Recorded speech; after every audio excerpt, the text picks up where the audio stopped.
Hi, my name is David Brophy, and I'm drinking at Moe's.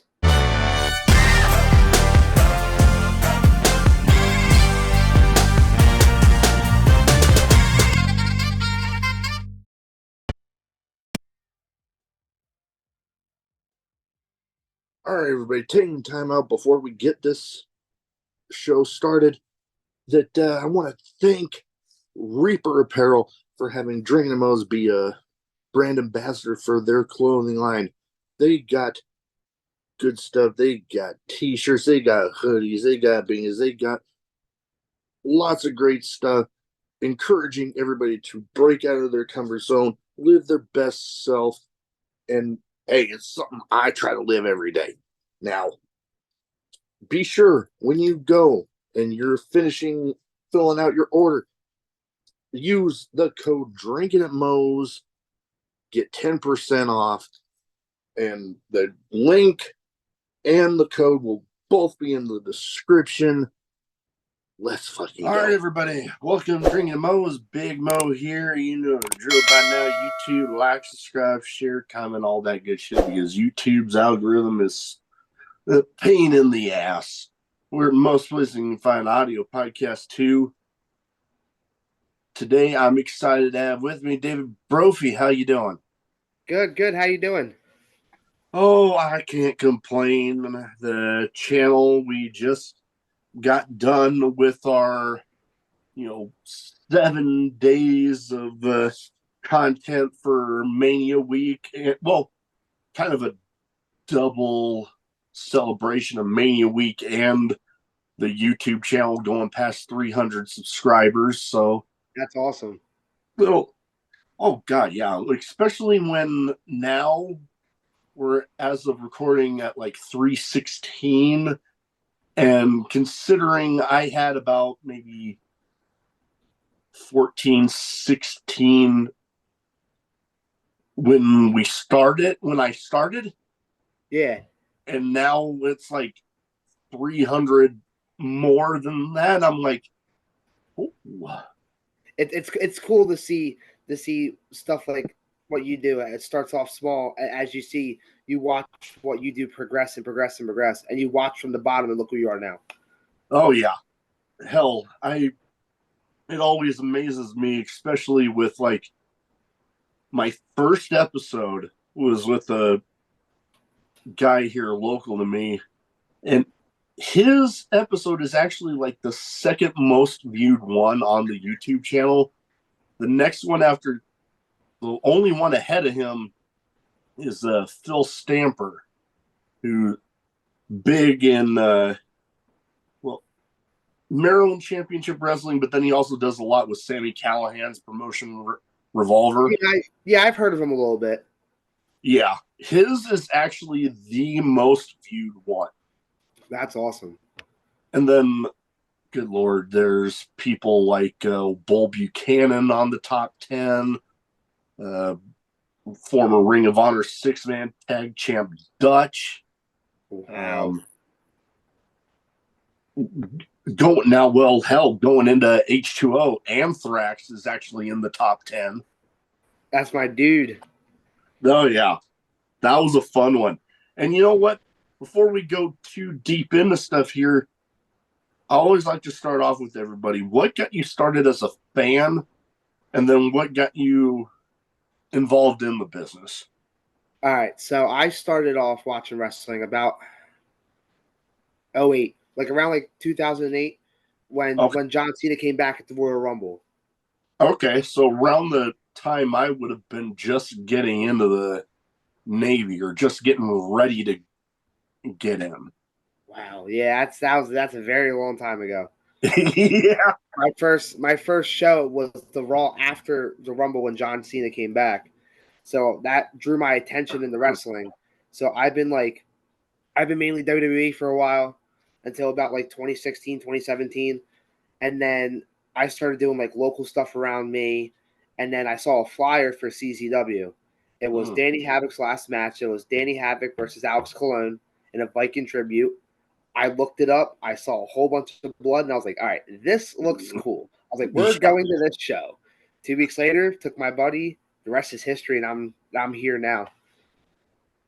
Nice. And hell, you bring up Alex Colon, one of the first big deathmatch names that I've had on. And on at least on the audio channels, his is in the top 10. Shout out to Alex. Yeah, Alex deserves that top 10. He's one of the best deathmatch wrestlers in the world. There's a lot on a Mount Rushmore. He's one of those few that I consider on a Mount Rushmore. Oh, most definitely. And hell, there's a little bit of a Mount Rushmore on the audio top 10. Former CZW Tournament of Death champion, the Bev. He's on there. Yeah. Neil Diamond Cutter. Uncle Neil. Uncle Neil, I love the dude. And then I got some of his merch behind me here, but it took me damn near a year, but I finally got it done. John Wayne Murdoch. Again, another top tier deathmatch wrestler in the game. Oh yeah, yeah. I've got merch from a couple of them, so just nailing down some of the others. I actually got signed ring worn kick pads of Alex Colon's. Oh, that's nice. Oh yeah, I'm gonna be displaying those proudly somewhere around here. The only type of deathmatch thing I have is in front of my wall. I have an 8x10 signed by Cactus Jack from his tournament that sits right behind my monitor. So it's like nice. Yeah, it sits right behind my monitor. I've got a few. You know, I got one of, I can kind of pull it out here. My John Wayne Murdoch wrestling buddy. I love those things. I love it that like one side's all regular and then they're all bloodied on the other. Oh, I love it because I have one of Matt Tremont, and it's like Oh, which day? The bloody one's like I'm having a bad day. The non-bloody one's like I'm having a good day. All right. Hell, Tremont on my bucket list to get on here. Definitely on my bucket list. But deathmatch stuff. I've got that, the Alice Colon stuff. The promotion's making a comeback, but the one mid-death pro that was ran by the guy underneath the Carver persona. Yeah.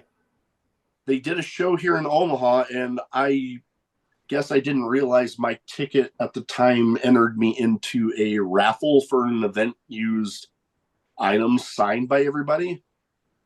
And then after the show, the Carver comes up to me and hands me about half a door.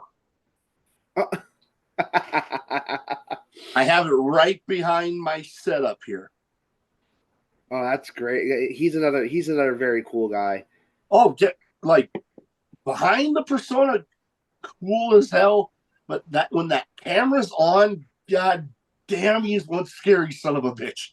So I've refed one of his matches before. I did for Bloodstorm Pro. I did Matt Tremont versus the Carver, and like behind that mask, he's a very cool dude. But once it comes down to business and that bell rings, it's like, oh yeah. Yeah. Oh yeah. I've definitely been there for a handful, and then man, when that music hits and he steps out of that curtain, it's like, whew. Yeah, it gives me when I first did it gave me the chills a little bit. I didn't know what to expect. I was like, all right, the first time reffing him, I've done a bunch of Matt matches. I'm like, all right, I know what to expect out of him. I've never done the Carver before. That was pretty cool. Oh, I can only imagine getting to actually be in there and reffing it. And, bringing up, Tremont, that's actually where you ended up getting trained there with Tremont and H2O. And I will always say this, that H2O has been very good to me in the podcast. Like, I've literally lost count. There's maybe only a few people that are like regularly there that I haven't had on. Yeah. And Matt trained us all, and like not with just like training, just like personal wise has like shown us and taught us like it's nice to be nice, and he's learned that from Danny Havoc, and he keeps that with him all the time. So he tries to learn and teach us that and the meaning of it and stuff like that. So like when we go out and do other stuff in the world and do other promotions, we represent him. And we've always said that since day one. We represent him and the school. So if we want to have a good representation, we need to act like it, and we need to treat the other business like it. Oh yeah, and I can definitely verify that y'all do a damn good job of it, because I have not had one bad interaction with anybody from the H2O roster. It's actually, I'm trying to remember who it was that finally got me back into, subscribing to IWTV again, because, financial stuff I had to cut back for a little bit. Yeah. But then I'm like, man, I'm hearing about all these crazy matches. I got to get this back so I can start watching some of this stuff. And good Lord, I don't think there might have been one that I didn't catch live after, but I was literally watching it back within the next day. So I've technically not missed an H2O show since I've gotten IWTV back. The students are crazy. It's like Matt opened up his arms and his house to all of us, the wrestling school, the H2O Academy, and he wanted to teach us wrestling. Well, little that he knew, when everyone came in, they were being trained by Tremont, so they were like, okay, I want to do death matches. And Matt's at the beginning, he was like, all right, we're gonna slowly build to it. But the more as people came in, the more they saw, all right, I want to do death matches. So I'm just gonna train and I'll jump right to death matches. So Matt couldn't stop everyone. So like now a majority of the roster is doing death matches. A lot of the kids are. It's like Stretch, Anthrax, stuff like that. It's cool. It's cool to see where they started at and where they are now, and who they're going against now, and what they have going for them. Oh yeah, and that just speaks to some of the craziness that everybody had with the H2O Center over WrestleMania week. Like I mentioned that I had my week long stuff. The H2O Center had theirs, and good Lord, y'all, especially referees, y'all had your damn hands full. Like going from Monday Night Death to, like, I talked to Papa G back on Friday. His episode's coming out later, but man, y'all had your hands full. Yeah, I did a different week of mine. I was somewhere else for a week. So like I was there Tuesday for Hustle Cup, and I already saw Monday Night Death. So I was like, all right, this is the really good start to the week. And then Hustle Cup came, and then Action Pro, and then ICW, and then Ruthless, and ETU, and it's like a show would happen, a show would end, quickly clean up, everyone take their time to themselves. Matt the next day is right back into it again. Man, that international deathmatch summon with ICW No Holds Barred, man, that was nuts. Yes, I went to spring break over in Philadelphia for that night. Yeah, that was a good one. So I watched while I was doing the dork. I did dork for GCW as well. So I'm watching that, and it's like a lot of crazy stuff happened. I loved it. It sucked not being there, but like watching it as from a fan perspective on IWTV, it was pretty cool. Oh yeah, and what was it? I know as of this recording this weekend, Alex Colon, like, it was already announced that he was going to be there for Chando's show. Yes, but yes. Then boom, he ends up popping up there for ICW No Holds Barred as a little bit of a surprise replacement to go up against Danny DeManto, and they put on one hell of a bloody brawl. Like it doesn't matter who it's against. If you see Alex cross those curtains into the crowd, and for a show, you know it's going to be a bloody mess. And I love Alex for that, because it doesn't matter what happens. He always had, everywhere he goes, it's always a perfect death match. Oh yeah, it's a lot of blood. It's a lot of glass. It's a mix of everything. Oh yeah, I've had the pleasure of getting to watch him live at both of the last Revolver shows, and yeah, each one of them, there was there was a 6-man tag between Ricky Shane Page, Alex Colon, and Steve Macklin versus the Second Gear Crew. Yes. And goddamn, Matthew Justice jumping off a scaffold. But then this last one, it was the three of those guys and Killer Kelly versus the Second Gear Crew and Masha Slamovich. Yes. That was a good one. Oh my God. I was third row for that. Oh my God. That was another good show too. It's man. It doesn't have to be a death match. It could be a regular match. Alex still puts on a really good show. Oh yeah. No, any one of those guys. And the thing that ends up coming up a lot when it comes to a bunch of the deathmatch guys I've had on is deathmatch, when it's done right, is pretty much like any other form of wrestling. It's just you got it surrounded by the deathmatch elements. Yes. You can have your bad death matches, and you can have your very, very, very top tier, top 5-star excellent ones. It doesn't matter. It doesn't depend on who you're with or who you're dancing with in that ring. It's an art, like you just said, it's an art. And you paint that canvas the way you want to paint that canvas.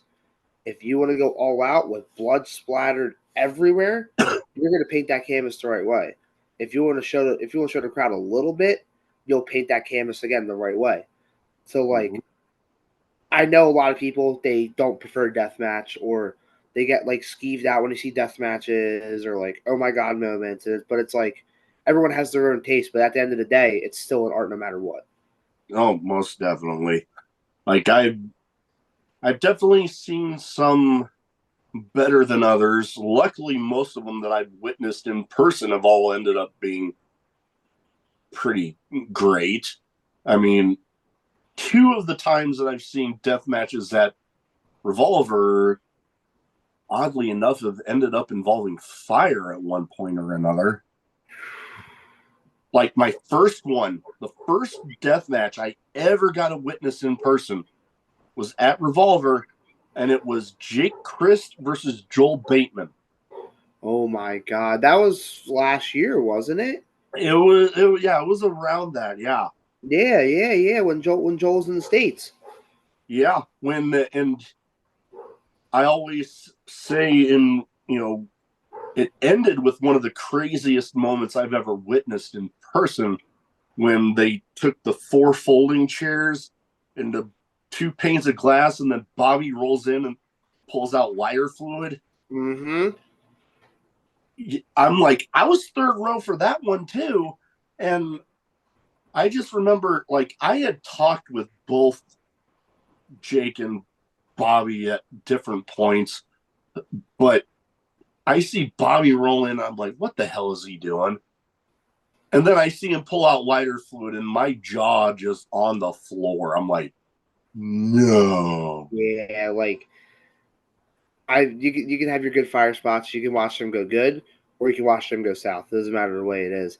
And everyone, when they see fire, they think the worst. It doesn't have to be the worst. You can take it very easily. It'll look awesome. Oh yeah, you can have ones like that one that I witnessed, or hell, even at the last Revolver show I went to, when Bully Ray helped Paul Walterhauser put Matt Cardona through a flaming table. I saw the video of that one. Yes, and man, both of those, the fire spot went well, but then you also have those old school fire spots with what was it, Sabu and Sheik versus, I think it was Onita and I forget who else over in Japan, where they had the rag soaked with whatever, and they lit, and you hear people talking about it, and it's like the fire just sucked all the oxygen out of the ring, so then they had to just somehow get their asses out of there. Yeah, like one of the most epic fire spots I've probably seen was Matt and Onita from the ballpark on Halloween. Oh boy. Yes, that was like getting in there that day, setting up the ring, setting up for the show, setting up for that match.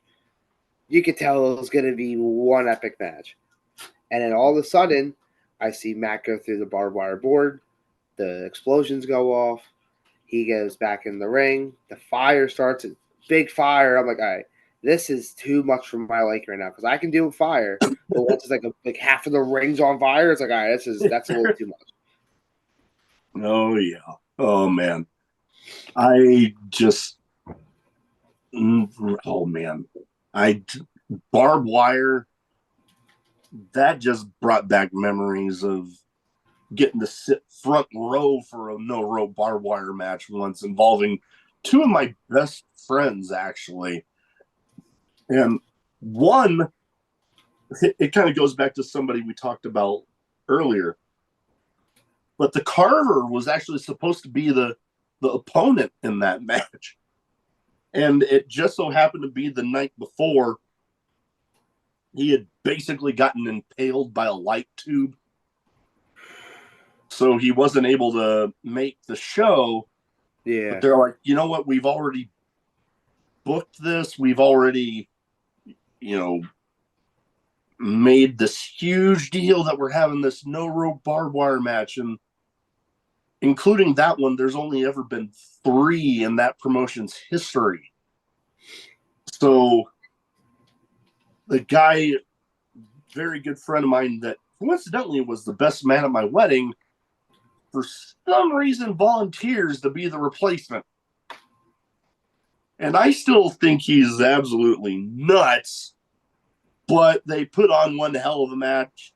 And I even had a little tiny spot in there where my one friend that was originally in it had asked, hey, do you think you could go buy a grilling fork? And I'm like, yeah. And then he walked by like, what did you have for me? And then I just pulled the grilling fork out of my backpack. That's awesome. Oh, man, it was something else. But, man, I just remember being such a fan of deathmatch wrestling, going back to, you brought up CZW and some of those, early Cage of Death shows. Yes. Like, that right there, that was at the point that I started just, gravitating towards those intense personas, those intense matches. And then you can imagine me sitting in front of a screen, and then I see some of the stuff that would go on in some of those Cage of Death matches, and I'm like, oh my God, this is the best shit ever. I'm trying to think. My first Cage of Death I've attended was when it was Ricky Shane Page versus Joe Gacy versus Shane Strickland. The night that Nick Gage came out afterwards. Oh man. Yes. That right there, God dang. Shane Strickland. Yep. And then it brings me to one person that I've always, in any time I've watched, anytime he comes out, I'm jealous of everybody that's there because, the moment that first note of his music hits, the entire damn venue turns into a fucking mosh pit. And Nick Gage. Yes. I'm every time, I'm like, God damn, I wish I were there. Yeah, I'm another. I love Nick. I respect Nick. Nick's a really great guy. So over the week, spring break, we were talking because I drove him over to spring break. We were talking in the car on the way there, and I'm just we're talking old 04, 03, like when CCW went to Italy, stuff like that. We were talking about a wide variety of things. And I said to Nick, and I was like, so going into tonight with Danhausen, that tag match, I was like, what do you think like you're feeling for the crowd? His exact words are, I don't care if it's 10 people. I don't care if it's 100 people. I'm still going to go out there, and we're going to tear this fucking entrance up. And I said, all right. I'm like, let's do it. And he went out that night, and they all crowd. Like, it's when that bell hits, they all know who it is. And they all just storm the entranceway. It's pretty cool to see that. Oh, man. I have always said that, man, I don't care where in the venue I am. I mean, obviously, yeah, I'd love to be somewhere near the entrance, but just to be able to say that I was there and in the middle of that, yes, would just be something else. To me personally, the only two entrances that like give chills and you have to be live for are Nick Gage when that bell rings, and when Matt comes out for Separate Ways. Yeah, yep, that would both definitely fit because, yeah, oh God, back when before he became the Killdozer, that was another one of those entrances that definitely goes down in, well, not just independent wrestling history in my mind, but just pro wrestling history in general. Yes. It's like almost that Road Warrior-esque start to the entrance. It's like once you hear it start, you know who that is, and you just start going nuts. And I've heard a few people talk about it. It's starting to be called the Matt Tremont effect for people that he's in the ring with. It's like, for example, when in AC a few shows ago in Atlantic City for GCW when he first tuned Kasai, I looked at Matt and I was like, so are you going to give Kasai the Tremont effect? And he kind of like looked at me questions like, what are you talking about? I said, you know the Tremont effect when literally like your opponent's out there and they have to be out for Separate Ways and they have to see your reaction in the entrance for Separate Ways. I'm like, that's the Tremont effect. He did it with Violento Jack the first night, and then Kasai the second night. And you hear someone in the crowd. This is the Tremont effect. And it's very cool. Like I've been on it for a fan perspective and a ref perspective. And it's like when you're in the ring, especially, and then you hear it from a point of view, it just chills. Oh man, I can only imagine. I've excuse me, getting over some allergy stuff, but now my dog actually wanted to come down and join me. I'll show him off camera.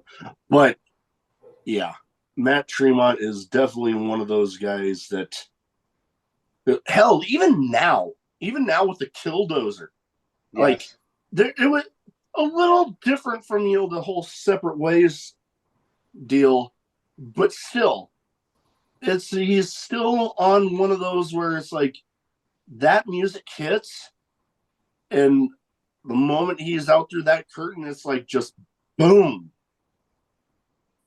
He could. I have a feeling that he could come out to anything, and it would still draw the crowd. It'll pop the crowd. Oh yeah, like it would literally only take that, in my mind, that first time, and then once people associate that song with him, boom. It's like he could probably come out to like classical music, and you're still getting a reaction out of the crowd. Which, as much as I'm not a fan of classical music, him as a Killdozer and that kind of that vibe of the classical music vibing with the whole monster thing, I can see it. Yeah, I can see it. Not that I want it to happen, but I can see it. just see it once, so it'll be pretty cool. Yeah, seen it once. Yeah, I will give you that. Now,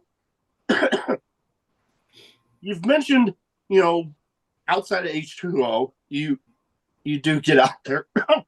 Wow, I thought I had really gotten over my damn allergy issues I had last week. Holy shit. But one of the promotions in particular that I wanted to go over, I've actually had the promoter on, and that's a Bloodstorm Pro. Yes. Now, like I said, I gravitate towards those intense matches, intense personas, and Bloodstorm can put on one hell of an intense show. Yes, yes, yes. People know him as Mother Endless and Travis Doom, but those are there two I hold close to my heart as well, because outside of H2O and outside of Matt Tremont, I wouldn't be where I am also without Bloodstorm Pro, because Travis took me in since day one. I go way back with Travis. He gave me the leverage to do what I want to do. He said, "Here you go, have fun, do you, and you be you," and still since to this day, that's another person I'll do anything for. Oh yeah, no, I loved getting to have him on. I'm trying to remember which show it was. It was one of the more recent shows that they've had that I had him on for. You know what? It might have been they were getting ready for. I want to say it was a show against New South. Yes, yes, the New South show. Because coincidentally, I had both in relatively quick fashion. I had both him and Carmen Michael on Yeah, relatively close together. So it kind of fit. You know, I had Bloodstorm, New South. yeah. It just made its way together.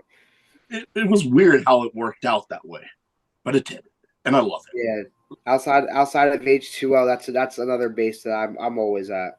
Eric always knows if he ever needs me for anything, I'm always one phone call or text away, and it's like, just say the word and give me the date, and I'll be there. Nice. Yeah, I'm hoping, you know, eventually get out and able to travel a little more. Currently, the furthest I've been able to travel is out to Des Moines. Well, on a consistent basis, out to Des Moines for the occasional Revolver show. I was able to go out to St. Louis a couple years ago to when Warrior Wrestling had a stop in St. Louis, Yes. and it was the night they had. I want to say it was Casey Navarro versus Mike Bennett was one of the matches.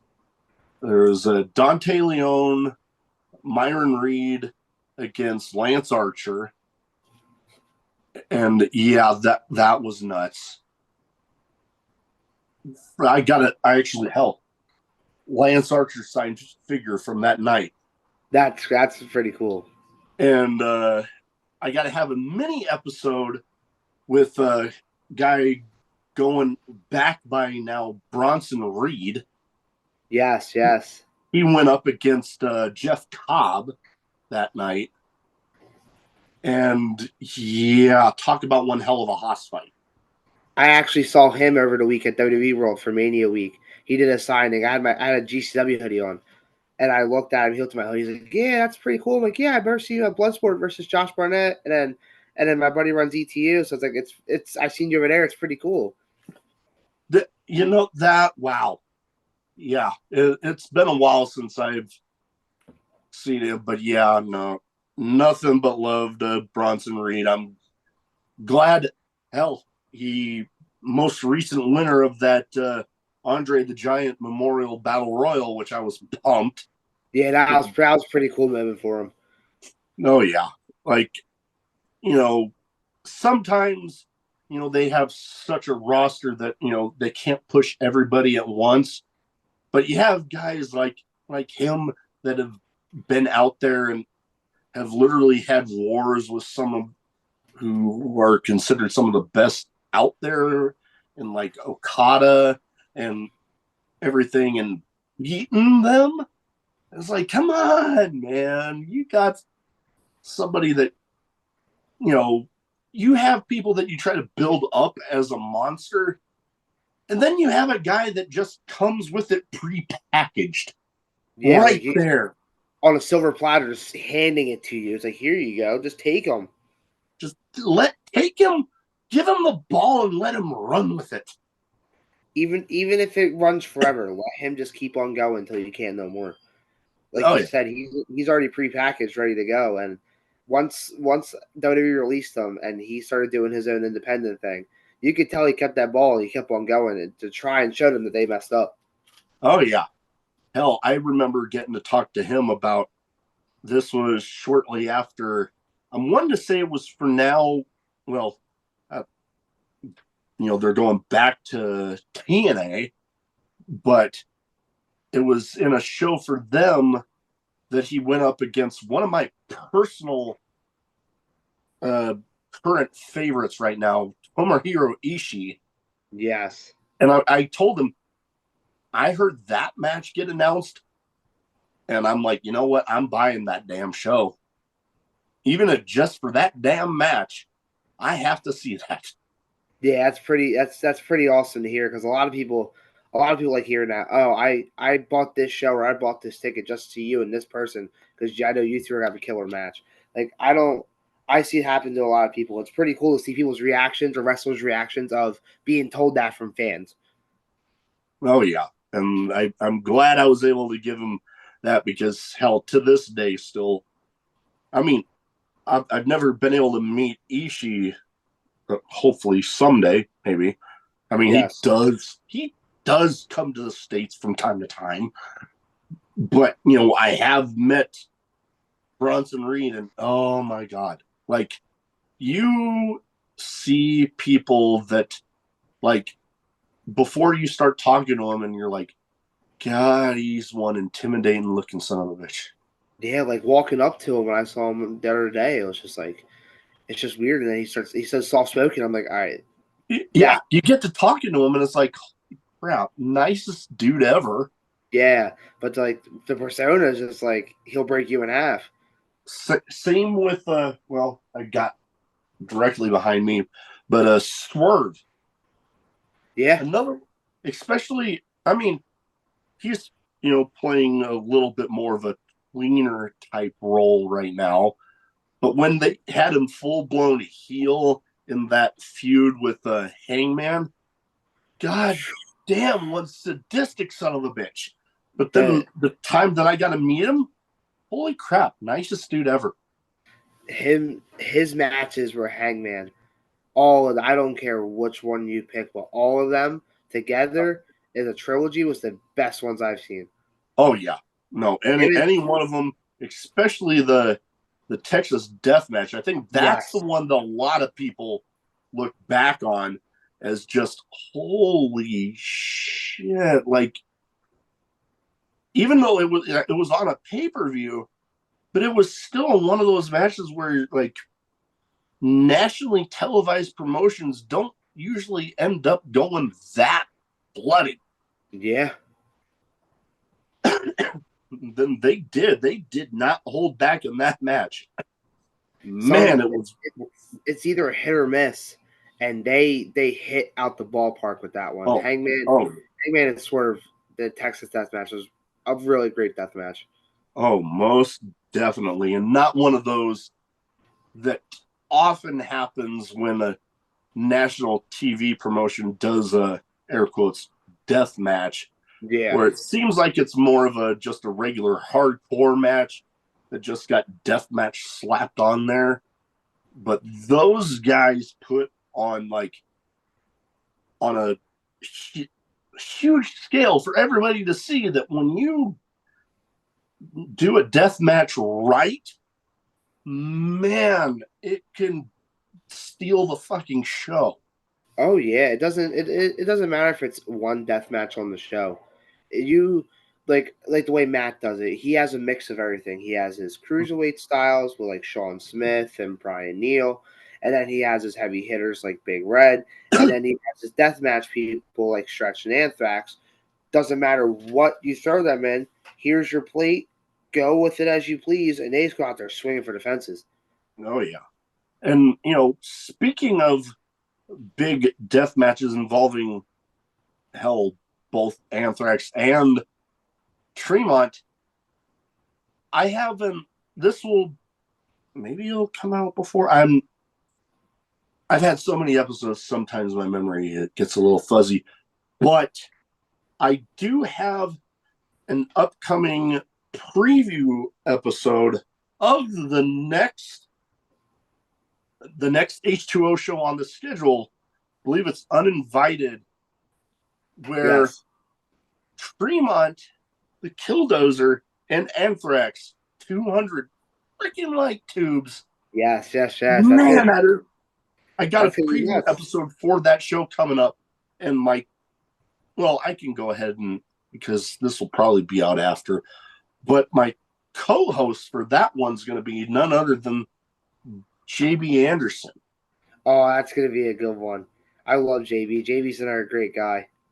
Oh yeah, I've had him on before. Great time, and he mentioned that he was going to be out of town for that. If it was okay, I'm like, you're there regularly enough. You can offer a damn different perspective on it all. So, we're fine. Yeah. Man, that match in particular, I can't wait for more of the card to get announced. But that match in particular, it already comes with the image of one of the last big light tube death matches that I can remember watching, hell, involving Tremont, but him, and I'm wanting to say it was him and Neil Diamond Cutter. 700 light tubes. The 700, yeah. Yeah. And man, just the way the ring looked after that, oh, fuck. This is going to be nuts. Like that match was a good one as well. Once we got there that day to set up for it, Matt had us just double checking to make sure we weren't bullshitting the fans. It was legit 700 light tubes, and we were like, yeah, there's more than 700. Matt's like, no, keep it at 700. We're gonna do 700. I said, okay, well, there's 700, so let's do it. And to get to set up that ring, and then from start to finish, how him and Uncle Neil went, it was pretty cool. Oh yeah, it was nuts. I loved it. Now, I have two categories here. First one's a bit of a name game where I name off some people. You give me some quick thoughts on them, and I try to theme it towards the guests as much as possible. And this time, as I've tried to do with people coming through H2O, each of these people, they have two things in common. One, they've all been through H2O. And two, they've all been on this show.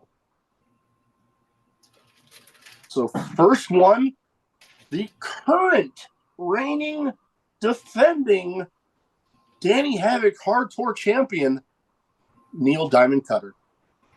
That's Uncle Neil. I love Neil. He's one of the best to do it. No, yeah. He's in that top 10, top 15 category. If he's not one of your top 10. Oh, yeah. Most definitely. Yeah. And another one of those guys that, especially at H2O, but I'd venture to guess just about anywhere, that you hear that music start and you know that he's there. You're like, oh, I was wondering who's next, but I guess I already know. Uh-huh. And he just gets everybody going along, and he's another one that, like Matt, that can draw a crowd and that can pull the energy out of a crowd just by their song. Oh yeah. I remember shortly after I talked with him for the show, I believe it was right around the time that his day in the life thing on IWTV came out, where he went over to Japan and he ended up having that match in the back of a pickup truck bed. Yes. That was a cool one. That was a unique one. Oh yeah, like it's funny because uniqueness in professional wrestling can, especially nowadays, can be a bit few and far between. But you see something like that, you're like, okay, I don't know. Yes. I don't know where or if I'll ever see anything like that again. Yeah, like that. Like just watching a short clips of in his life of that. That was pretty cool to see him do. Oh yeah. Now, next up, I mentioned his episode is in the top 10 on the YouTube channel, Anthrax.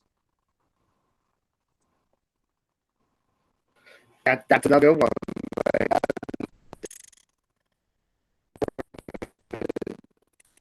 He's up and coming. Oh yeah, he has definitely been making a good name for himself, especially like he had the feud going there with this former partner, and then they had that big blow off, and then they Yep. is often said, sometimes even family has to have those little blow off moments where they just duke it out, for the lack of a better term. But then at the end of the day, you go back and there's nothing but love there. Their family doesn't always get along 100% of the time.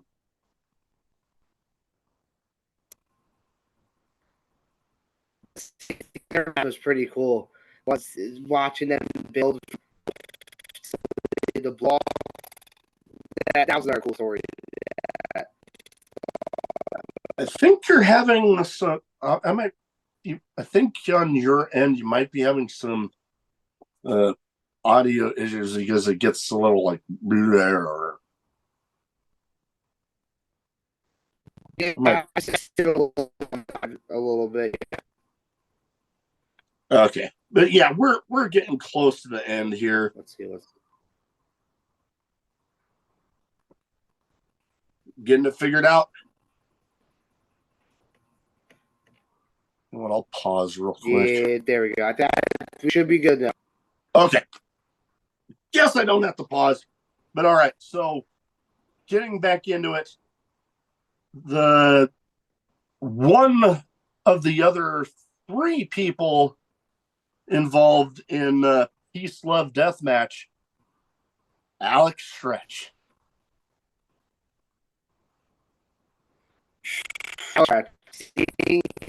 Seeing him started, and now is another student that came out of the academy doing what he does best. It's another perfect representation of who Matt is.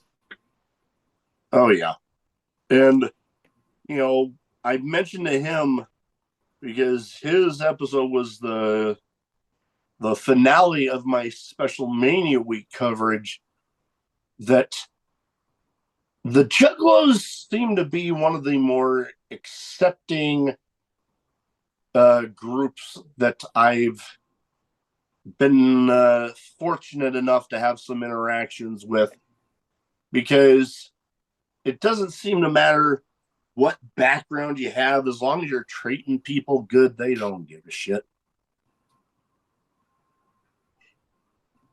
And yes. And he actually, when I had actually told him that I hadn't ever had any flavor of Faygo, and he's like, "What's your address?" And he's sending me 2 of his favorites. I'm like, "Okay, I'll even do a special vlog where I'm trying it all out. It's all good. I'll even shout him out on the damn one." He got me in the Faygo.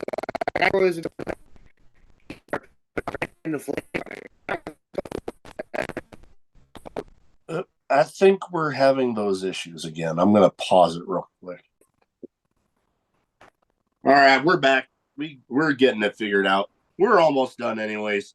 Now, last but not least on the name game category here, Primetime Leroy Robinson.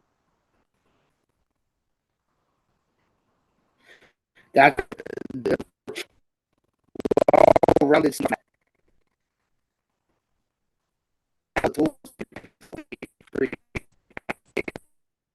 And he can. I don't know what's going on here. All right, now we're on to some random questions. Some might be wrestling related, some might not be. Some might have absolutely nothing to do with anything we've talked about so far. So, first one, coming from H2O, being centered around there, I can imagine there's a lot to choose from for this question. Craziest in-match moment you were there to witness?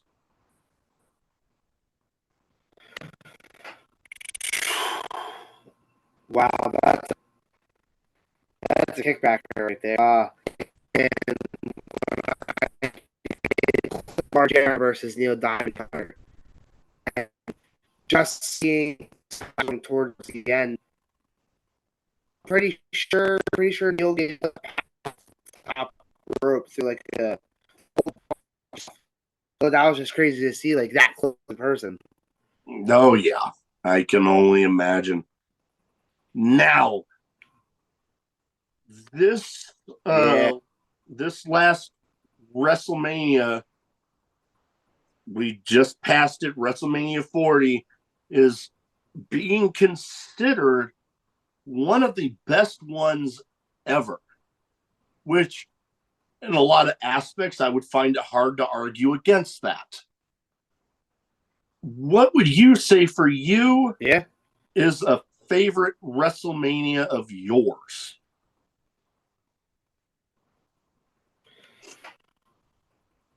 I want to say WrestleMania 24, but first Mayweather. Okay. Yeah. That was a good one.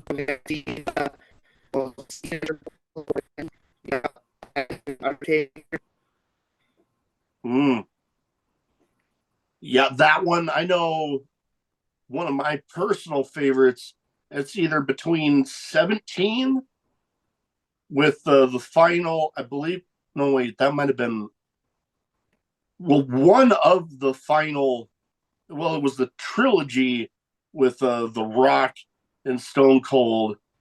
The one where Stone Cold turned heel. That one's always classic. Yes. But then a lot of people might not really think about this one.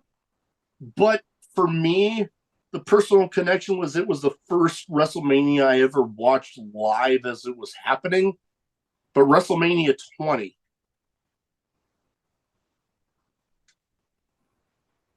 That right there, I think it is up there for me. Yeah. All right. Now, my wife and I, we have both of these. We have a dog and cats. My wife leans more towards the cat person. I lean more towards dog person. What would you say for you, dog or cat person?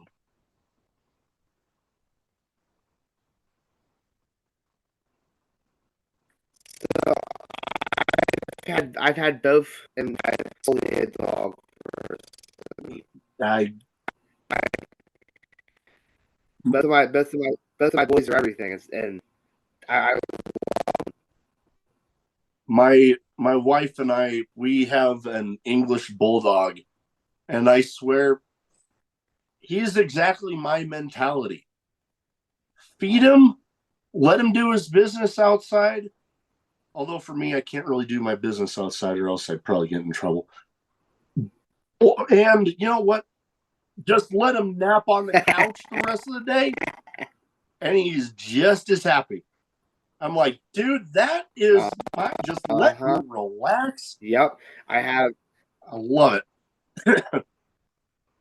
Now I have two boys.